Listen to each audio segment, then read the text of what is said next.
watching the Highlight Zone with WANE 15 Sports Director Glenn Marini. Local sports coverage you can count on. It's the Highlight Zone. Yeah, the Highlight Zone. It's the Highlight Zone. Yeah, the Highlight Zone.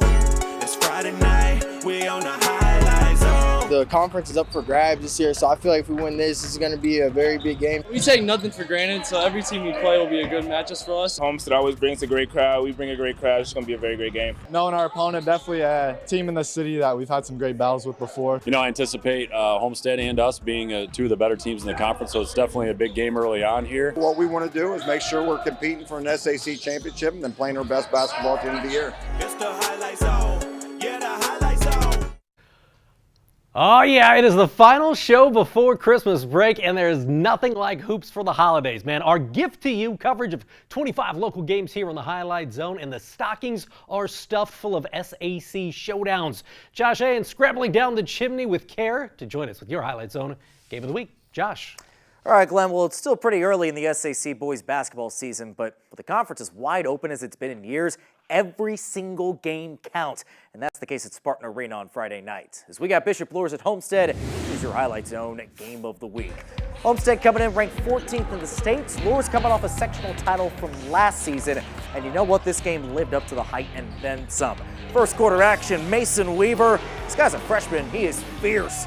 Weaver with 3 of his 10, but here comes Carmani Davis cashing in from the other end for 3 of his dozen, but Homestead's clinging on to a 16-11 lead after 1. Second quarter, Keon Crow acting like the Grinch right here, taking that present from Whoville, taking it home the other way for the steal and score, but Homestead still up 26-22 at halftime. Third quarter, though, Ale Taylor throwing it back to the gridiron, just like he's playing at the line of scrimmage. Taylor with the and one to help Luers go back in front for the moment. But how about the return of the Mac? Mac Welker with a second chance bucket to help Homestead take a 40-35 lead to the end of the third quarter, and it is all Homestead from there. It's Ryder Emmel knocking down 3 of his 13, and then it is Brogan McNeese with a nice finish. McNeese with the exclamation point as all 5 starters for Homestead finish in double figures, and Homestead wins 59-47. We're learning, we're getting more disciplined as the games go on. You know, we have a young group, as everyone's saying, but we don't like to make excuses, and down the line, finishing games just shows the work we've been putting in. All those hours in the gym together outside of basketball, you know, we spend a lot of time together. It's just that we came together through adversity and we just stuck together. Give a lot of credit to Luers. They came out and played extremely hard. It felt like they played harder than we did at times, and you know, that's something we need to make sure that we're ready to, you know, make that battle and to match that physicality. Next up, Luers is going to play for Buff on Saturday at Corteva Coliseum in Indianapolis. Homestead will be at Leo on Monday. Glenn, it's all you. All right, Southside maybe the hottest team in the SAC right now. The Archers 6-0 heading into a date with Northrop. And we pick it up in the first quarter. Joshua Sandoval draining 3. He had a team-high 16 to lead J.J. Foster's Archers. Here comes Northrop. You're going to see the deep 3 from Tyvon Alexander. The Bruins putting up a battle at Jeff Gymnasium, but man, Southside just continues to make baskets. They play like a team, and one of the guys that's making them all go is Corte Wallace. He had 10, and Southside stays undefeated, 65-49. 3-time defending SAC champ WANE on the road at 3-2. Carroll. WANE's Tyree Eldridge. Yeah, popping in the 3 in the early going. Here come the Chargers, though. It's Brody Fisher for Coach Chris Benedict, and Fisher dropping it hook, line, and sinker, showing off the mid-range game. Here comes WANE. Anthony Brewer back on the sideline. You saw it there. Everett Atkinson with the swipe and the score. This one back and forth while our cameras were there. Jack Van Order with the bucket, but WANE does come up victorious in this one, your final 66-49. Northside looking for its first win of the Shabazz Khalik Reunion Tour. The Legends hosting Snyder, and this was a good one. First quarter, Malik Moore used to catch and touchdown passes. He threw that one to Sebastian Moore, and Northside up 5 early, but here comes Lane Patterson. He drains the triple, and oh baby, we knew early we got ourselves a ball game. Later in the first, Malik Moore, more than just a football player. He lays it in for 2. Here comes Snyder, though. Braylon Fertil in the corner, splash in the 3, and then how about some above the rim basketball? You're going to see Patterson with a follow-up jam. They needed every single bucket as Snyder tops Northside 59-57.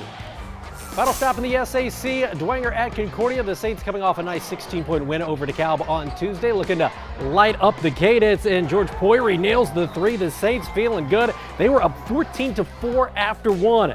Second quarter, Concordia starts to get hot though. Charlie Lang, bang, knocks down the triple, and then watch the Cadets take the lead. It is Charlie Bailey, the freshman, with a jam. Gonna hear a lot of his name in the future, but Poirier going baseline here for Coach O'Leary, and it's a 2-point win as the Saints win it on the road 58-56. Stay in the Summit City, crosstown showdown between Canterbury and Blackhawk Christian. The Braves off to a 4-2 start. Fourth quarter action, Blackhawk. Yeah, it's Elliott Cummings knocking down the three, and the Braves with a big lead in the fourth. Matt Roth like, yeah, I used to shoot like that at Assembly Hall. Later, Riker Knox. Yeah, from the land of hard knocks. He goes down and gets it. It's 69-25, Blackhawk in the lead. Aaron Padmalingam. He lays it in here. It's a tough name to see and read on the teleprompter. He gets the bucket, but Blackhawk gets the win 76-30. In the NE8, Ed Bentley. Yeah, in year one leading East Noble, but of course we've known him from all around Northeast Indiana. Opening conference play were the East Noble Knights against Columbia City, and that was Evan Cope early with the three as East Noble in the lead, but Columbia City, they're off to a good start this season, sort of quietly. It's Owen Marshall with the three from the corner. Columbia City now up by one. Then you're going to see Landon Richmond. Nothing he does is quiet. This kid is a scorer. Richmond would get the layup to put Columbia City up 5, and the Eagles win big at the Big Blue Pit, 64-23. Let's go to Armstrong Arena, New Haven, with conference title aspirations in year two under Brandon Appleton. The Bulldogs hosting Belmont. Pick it up in the first. Some good hands here as Jadrian Ezel grabs it and gets the bucket. He had 14 points. That would lead a balanced New Haven attack for the Appletonians. Here comes Belmont. Daniel Selking. Belmont not quite as balanced. Selking had 36 points in this game, but Belmont just down by one. You're going to see New Haven answering. DeMarcus Wright, even when he's wrong, he's right. He knocks down the three as New Haven wins at home 75-59 over the Braves. At the Lions Den, Leo hosting a Huntington North team that's quietly 2-0 after a win against Northfield in Warsaw to start the season. First quarter action, Sajay Richard. He's been key for the Lions so far this season. He drills it as Leo's up one in the first. That guy giving Dad a headache. How about Blaine Freiberger? Giving the opponents headaches off the glass. That is fundamentally sound basketball. We like to see that on the highlight zone. 10-5, Huntington North in the lead. Then Titus Schultz, the assassin, knocks down the triple as Huntington North goes into the Lions Den and roars 55-30. At the Castle in Osseo, Norwell hosting DeKalb. Both teams 3-1 in a non-conference play. What about conference play? Well, this is the opener for both. DeKalb's Grant Peppel from the corner, and it's good. Peppel had 10 as the Barons jump out to a 10-2 lead. Now, Norwell fights all the way back. Josh McBride knocking down the three there as Norwell takes the lead as he was fouled as well. But in the fourth quarter, you'll see Dalton Cox with an and one of his own. He led the Barons with 19, and DeKalb's good start continues. Barons win 55-40. In the ACAC, Adams Central and Woodland have combined to win the last three conference championships. The Jets at the Warriors Friday night, fourth quarter, Laws of Deep getting the tough two right there, and Adams Central now up 52-50. A little bit later, Woodlands, Camden Brooks working the glass for the bucket, and the game is tied with less than 30 seconds to go. Who are you going to go to if you're Adams Central? The answer is Braylon Reber. Reber with a bucket gives AC the lead with less than 10 seconds. That, folks, would be your game winner as Adams Central toughs one out at Woodland 57-55. In the NECC, last year's conference champ Westview facing up-and-coming Angola. Both teams undefeated in conference play coming in first quarter. Caden Grau of Westview with the three, and Westview led 11-6 after one. Want more Westview? Yeah, you want some more Grau. He had 32 points as Westview now up by 8. How about Daniel Yoder? The and one, it wasn't easy, but Westview rolling early. You're going to see Angola in transition here. It's going to be Crew Weber finishing it, but it was Westview's night as the Warriors take it 69-53. County rivalry game in Ligonier, Central Noble at West Noble, and first quarter action, it is West Noble's Aiden Replo goal. Oh, they don't get a hand up. Hand down, man down. He knocks down the three, and that's the first basket of the game. West Noble feeling good. Central Noble countering with Merrick Malcolm. Little floater right there. It falls. West Noble up, though, by 1, 7-6. Both from West Noble, Trevor Steele with the tough layup through contact. And it's Central Noble, though, win on a couple of late free throws, 39-37 in overtime. Lakeland already looking for its 5th win of the year. The Lakers hosting new head coach Austin Breaux and the Eastside Blazers. Pick it up here in the first. It's Quentin Dickerhoff with the J for the Blazers. But Lakeland, man, they are tough on their home floor. Kyle Hartzell with the 3, and the Lakers up 12-2 out of the gate. Then watch Hartzell. Watch him behind the back this one to Levi Cook. That's a thing of beauty as Lakeland wins 69-33. Just down the road in LaGrange, Prairie Heights looking for its 4th win in a row. The Panthers hosting Churubusco, and Cade Batchelor with a bucket, and that is the first one of the game as Prairie Heights takes an obvious 2-zip lead. Josiah Morales has been key for Busco this season. He knocks down the 3, but man, Prairie Heights just too much offensively. Cade Batchelor this time from distance as Prairie Heights wins big against Busco, 72-40 your final. Last stop for boys hoops, a Kosciuszko County clash. Wawasee at Warsaw. First quarter action. Warsaw's Meidenberger, and this Berger says supersize it. He drills a 3. He had 15 points. That would lead Warsaw, but Stephen Akaze is a problem at 6'7", showing the range as he answers back with a triple of his own. Then it's more from Warsaw behind the arc. You're going to see Grayson Lashley nail a 3, and it's an early 6-point lead for Joe Luce and Wawasee. I mentioned Stephen Akaze. Yeah, quite the problem. 24 points, 11 boards for the senior as Wawasee goes into Warsaw and comes out with a win, 42-33. Well, that is going to do it for the fellas tonight, but after a quick break, it is the ladies' turn, and that means we turn our attention to what's going on within the friendly confines of Fort Wayne. Yeah, we're halfway through the SAC conference season as far as girls go, and Homestead, Northrop, and Snyder still undefeated in league play. Like Santa on Christmas night, we'll try and sort out the sack. That's coming up next on the Highlight Zone. We are the Warsaw Tigers, and we'll be right back with the Highlight Zone. Let's go Tigers! Here we go, Warsaw! I'm Bob Knight, and I used to coach basketball a little bit. I just wanted to tell you people in the Fort Wayne area that you got a great opportunity to see a lot of good basketball here in the near future. And we're talking about the Highlight Zone. Whatever the hell the Highlight Zone is, that's what we're talking about. Greatest Highlight Zone tease ever recorded. You'll never convince me otherwise. Hey, well, since Homestead joined the SAC a decade ago, the Spartans have been the team to beat in the conference crown chase. 7 of the last 10 years, it's been the Spartans winning the SAC title, and that includes sweeping through conference for the league championship last season. Coming into Friday, Homestead tied with Snyder and Northrop this year at 4-0 in conference. The Spartans looking to make it 5-0 against Bishop Lures.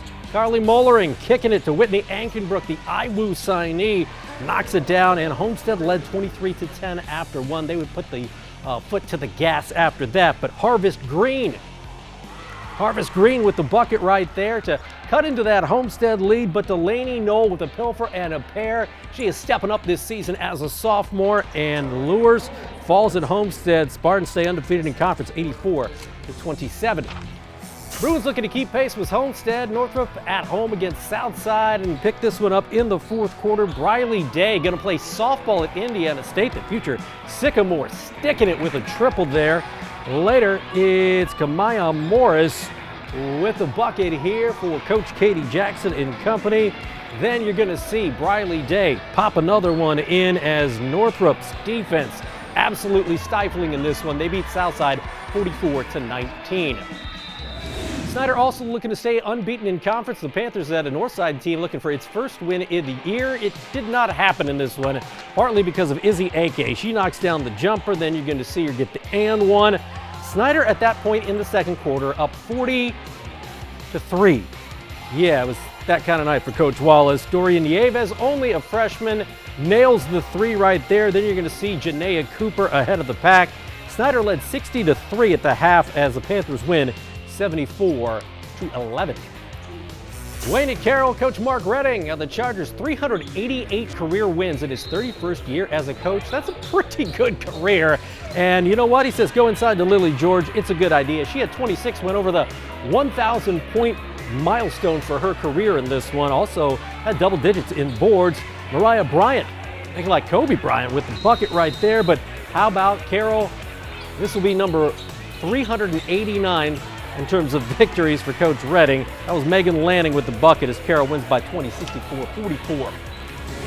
Final stop in the SAC, we got Dwenger, we got Concordia. Both teams looking for a bounce-back win on Friday. Olivia Bollinger, the future PFW Mastodon, says, yeah, give me the basketball. She drills the three, and Mom approves.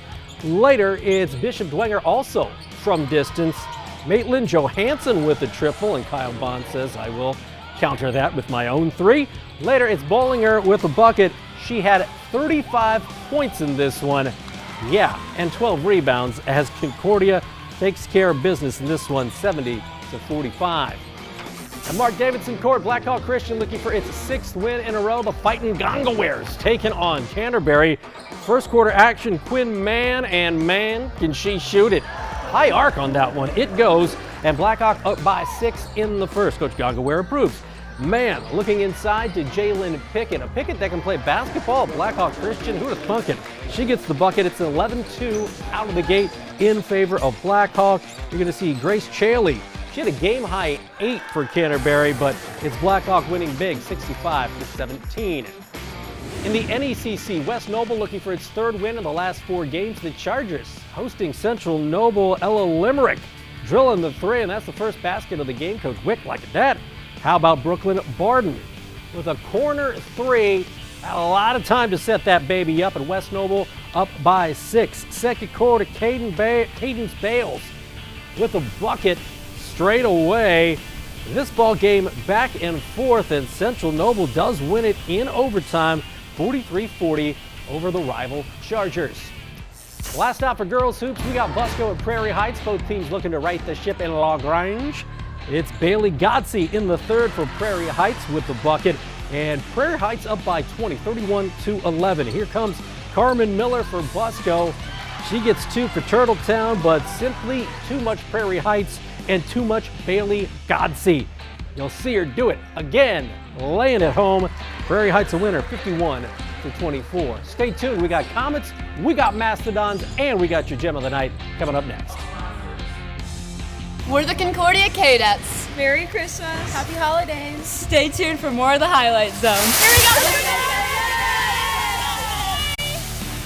We're the East Iowa cheerleaders and you're watching the Highlight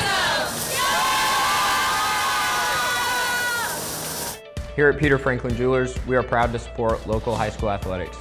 That's why we continue to sponsor the Highlight Zone on WANE TV. Congratulations to this week's winner of the Gem of the Night, presented by Peter Franklin Jewelers. Gem of the night, one on the ladies' side, one for the fellas. For the ladies, man, it's got to be Olivia Bollinger. 35 points, 12 rebounds, 7 assists, and 5 steals in a 25-point win over Dwenger.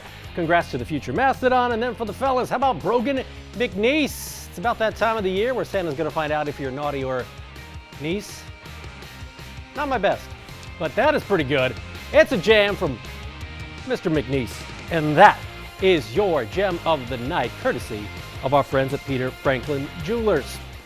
All right, how about some college hoops? Maria Marcassano just named to the Indiana Basketball Hall of Fame Silver Anniversary Team. That's not her, that's the mascot. Maria and the Dons hosting Aquinas College out of Michigan, an NAIA program, and, well, yeah, they took it to them. Jordan Reed, 14 points on the game, as you saw her get the and one there. Then it's Alana Nelson. Man, has she come on. 2-time reigning Horizon League Player of the Week. She hits for 26, Don's up by 6, then Lily Krasovich inside, the former Boston College standout, gets the bucket, and PFW no problem with Aquinas, the final at the Gates Center, 104-31. Finally, the Comets back home for 2 games this weekend. That includes Friday night against the Indy Fuel. Second period, the Caves were down 1-0. Austin Magera, though, with a power play goal, his 8th goal of the season, and that would knotted at 1-1. That would send it to overtime, but in OT, just a minute 13 seconds into overtime, that was Owen Robinson beating Samuel Janssen, who was in goal for the K's. And the Indy Fuel come and get a win here in Fort Wayne, 2-1 in overtime. K's do pick up a point, though, in the standings. Next up, the Comets host the Cincinnati Cyclones at 7:30 on Saturday night at the Coliseum. Of course, we will not have the Highlight Zone for the next couple of Fridays because, well, there are really no games, so there's no point to doing it. So this is our final show of the year. For Josh, I'm Glenn. We'll see you back again when it's 2026.